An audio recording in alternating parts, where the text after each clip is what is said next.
kali punya tamu orang yang hidup lama di Perancis, bahkan dapat istri orang Perancis. Itu dulu gak begitu mencintai Indonesia. Tapi setelah di Perancis 2 tahun, wah Indonesia hebat.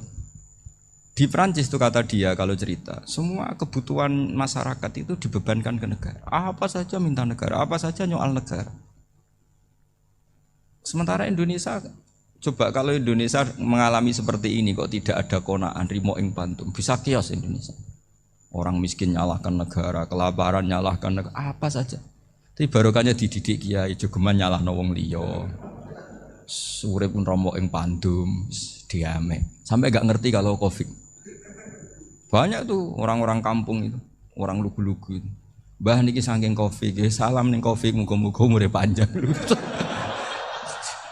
Dikira Covid itu nama orang yang ahli sosial itu. Mbah niki dana saking Covid.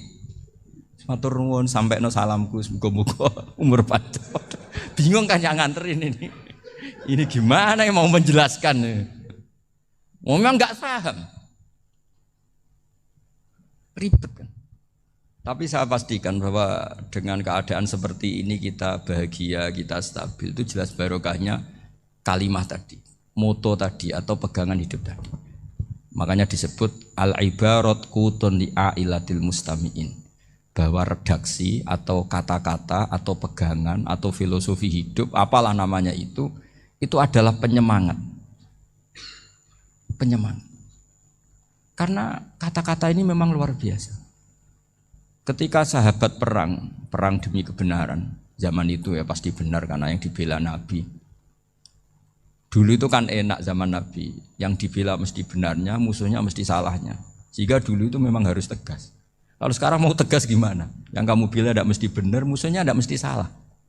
Ribet kan kalau misalnya saya tukaran sama Pak Rektor, kamu mau bela mana kan bingung. Saya tidak mesti benar, saya tidak Nabi. Pak Rektor apalagi tidak mesti benar lagi kan? Ribet kan? Jadi kalau kita mau perang sekarang itu mau pede gimana? Enggak. Makanya banyak ulama sekarang tuh mau tegas tuh gak berani karena ya banyak hal yang abu-abu lah wilayahnya, misalnya pilihan presiden atau pilihan bupati, pilihan menteri. Kamu mati-matian bela itu, yang kamu bela tidak mesti benar, musuh kamu tidak mesti salah. Misalnya pilihan bupati, wah ini kabupaten ini baik kalau bupatinya ini, yang satu bilang ini, terus tim suksesnya kamu tanya, kamu yakin? Ya tidak juga. Lah kenapa semangat? Kan saya botohnya paling alasannya ya itu aja, bukan yang lain.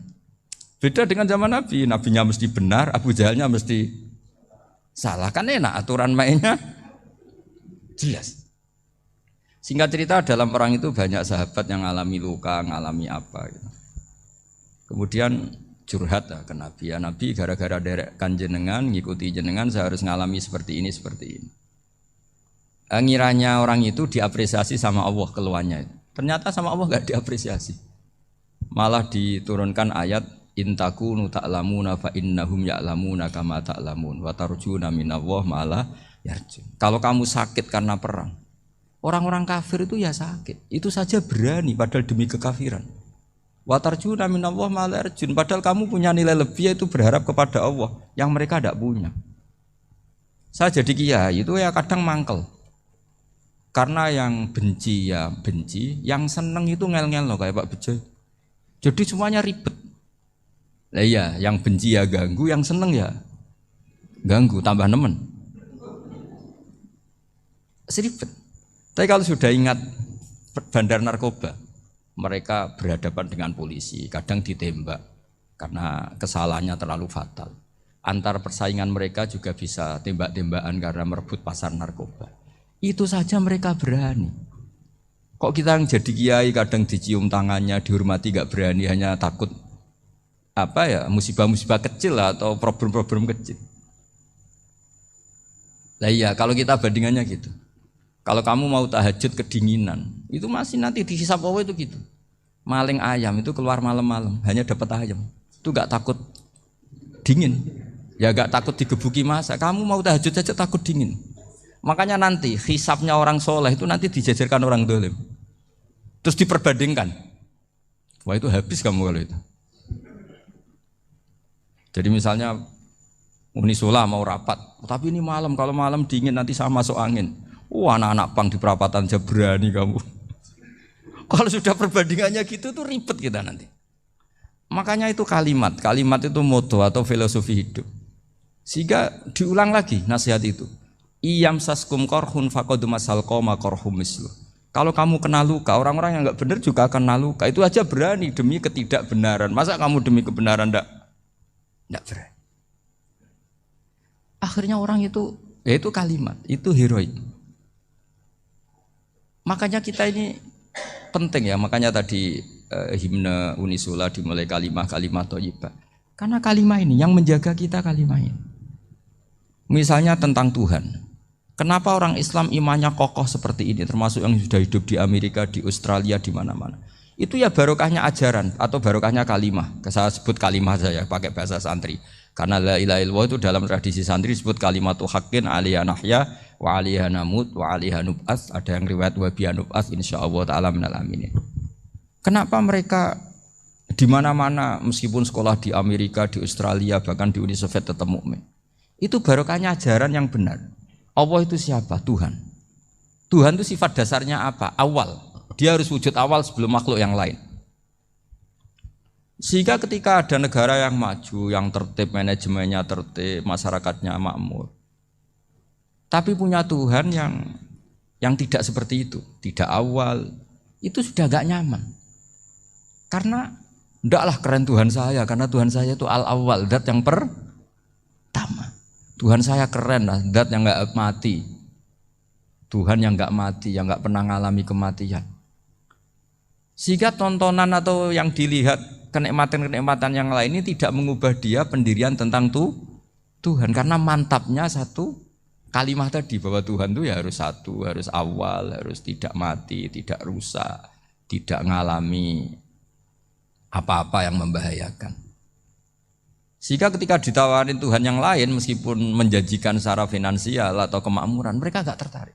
Itu coba, itu barokahnya makmur apa barokahnya ajaran? Barokahnya ajaran. Sering negara Islam itu kalah makmur dengan mereka, tapi barokahnya ajaran ini tetap apa? Tetap Islam. Makanya Nabi Ibrahim, Nabi yang sukses bikin wa ja'alaha kalimatam baqiyatan fi aqibi. Sehingga kita ini bekti sama orang tua misalnya, itu ya karena ajaran. Suwargamu itu karek wong tuamu. Nak wong tuamu ridho, Allah ridho. Nak ora ridho, Allah ora ridho. Ridho wa fi ridhol walidain wa sakhatu wa sukhtu wa fi sakhatil. Sehingga ketika ada orang tua yang agak brengsek gitu, anak-anak tetap hormat. Punya orang tua yang miskin, yang sudah miskin, tukang tombok nomor, banyak kan di kampung gitu. Ya tetap hormat. Coba kalau dari awal kita ngajari orang tua kamu hormati ya, kalau baik, kalau enggak usah. Bisa geger Indonesia. Tapi barokahnya ajaran-ajaran itu Indonesia tertib karena ada ajaran. Nah ini di sini pesantren dan Unisula semua harus berkontribusi membuat ajaran yang benar itu adalah ciri utama Islam. Sehingga Islam ini dimulai dengan ajaran kalimatu haqqin alaiha nahya wa alaiha namut. Sehingga kita tenang seperti ini. Saya ini termasuk kiai yang tenang. Meskipun kata orang banyak saya ini kiai besar, tapi termasuk kiai yang paling tenang. Termasuk yang paling tenang. Karena saya ini pakai mazhab orang-orang hebat. Saya berkali-kali cerita, orang kayak Imam Syafi'i itu orang yang luar biasa. Saya berkali-kali cerita, orang yang tadi nyium tangan kamu ya Imam Syafi'i, di belakang tuh ngerasani kamu, menghujat kamu. Jawabannya enak saja. Berarti saya alhamdulillah orang yang wibawa. Buktinya di depan saya enggak berani. Jadi enteng saja. Diceritain sebagian kampung, sebagian separuh dari warga kamu itu enggak suka kamu. Ya bagus lah enggak suka saya, enggak akan utang duit saya. Di mana-mana orang utang itu karena teman dekat. Kalau enggak seneng pasti minimal enggak utang, enggak pinjam mobil, enggak pinjam apa. Berkah mana yang seneng sama yang gede. Jadi dianggap enteng saja. Semua yang dialamin dianggap enteng saja.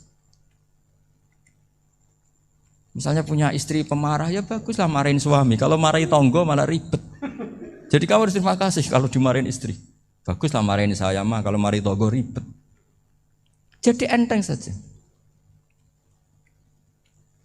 Tapi kita sekarang itu karena nafsu ya, sehingga menghadapi hidup ini ribet. Ulama dulu kalau mau mati itu senangnya bukan main. Sudah lama saya ini ingin nggak maksiat. Kayaknya nggak maksiat paling efektif itu mati. Ya tidak apa-apa Gusti, kalau sebaiknya mati ya mati aja. Enteng saja. Jadi melihat kematian itu akhir dari segala keburukan atau potensi keburukan. Apapun baik kita sekarang, suatu saat mungkin kita nggak baik. Yang bisa menghentikan ketidakbaikan atau potensi ketidakbaikan itu apa coba? Mati kan? Berarti mati itu mengerikan apa menyenangkan? Mesti kamu tidak berani menjawab. Meskipun secara ilmu kamu berani, tapi secara rasa agak berani kan? Saya ulang lagi ya, yang bisa menghentikan keburukan atau potensi keburukan itu apa coba? Apa? Kematian. Berarti kematian itu menyenangkan atau menyusahkan? Apapun kamu tidak berani jawab karena kamu agak-agak duniawi itu kelihatannya. Tapi secara ilmu, kamu tahu kan kalau mati itu tidak buruk-buruk banget. Karena apa? Itu akhir dari segala keburukan. Sehingga Nabi ngajarkan kalimat itu begitu luar biasa. Allahumma ahyini maka natil hayatu khairan li wa tawaffani maka natil wafatu khairan li. Nabi melihat dunia itu begitu indah. Ya Allah, kalau saya ini hidup, anggap saja hidup ini ziyadatan li fi kulli khairin, menjadi modal saya menambah segala kebaikan. Jika suatu saat saya mati, anggap mawon rohatan li min kulli syarrin, itu akhir dari segala keburukan saya. Sehingga mati hidup ya baik karena di situ kita bisa berkontribusi beramal soleh. Mati juga baik karena mengakhiri segala keburukan. Nabi nate ngendikan lagi, ajaban li amril mukmini inna amrahu kullahu khair. Orang mukmin itu mengagumkan, semuanya baik. In asobathu na'ma syakara fakana khairan lah. Kalau baru dapat nikmat, dia syukur, maka itu baik. Wa in asobatu dharra sabara. Kalau dapat masalah mereka sabar, itu juga baik. Sehingga orang mukmin dua sisinya pasti baik. Itu juga kalimat, maksudnya moto atau pegangan hidup. Nah berikut ini saya beri contoh.